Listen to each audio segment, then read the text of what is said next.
বন্ধুরা, কী অবস্থা সবার? আজকে বিশ্ব চ্যাম্পিয়নরা ওয়েস্ট ইন্ডিজকে পথে পথে করে দিয়েছে।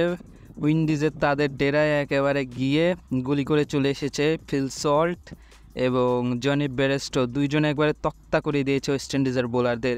একে একে আসছে আর একে একে তক্তা হয়ে ফিরে যাচ্ছে। সবথেকে বেশি মার মেরেছে তো রোমারিও শেফার্ডকে, তাকে পুরাই তক্তা বানিয়ে দিয়েছে মেরে।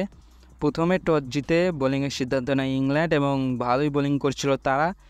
পুরান জনসন চার্লস কিছুই করতে পারেনি তারা একটু মান বাঁচানোর লড়াই করছিল, কিন্তু শেষের দিকে তাদের ক্যাপ্টেন রোবমান পয়েল ভালো ব্যাটিং করেছেন এবং তিনি কিছুটা রান অ্যাড করেছেন এবং শেষে রাদারফোর্ড এসে 180 রানে গিয়ে পৌঁছায় ওয়েস্ট ইন্ডিজের স্কোর।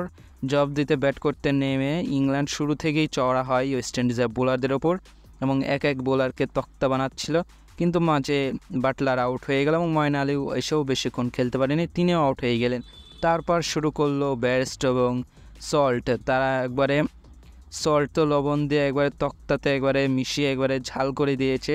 ওয়েস্ট ইন্ডিজের বোলারদের একেবারে মান সম্মান নিয়ে খেলে গেছে।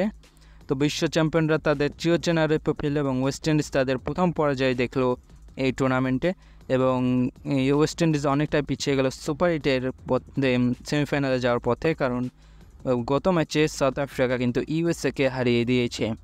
তো সুপার 8 থেকে কে সেমিফাইনালে যাবে সেটা অবশ্যই কমেন্টে জানাবেন এবং কালকে বাংলাদেশের ম্যাচ রয়েছে অস্ট্রেলিয়ার সাথে, সেই ম্যাচের সমস্ত আপডেট আমাদের পেজে পেয়ে যাবেন।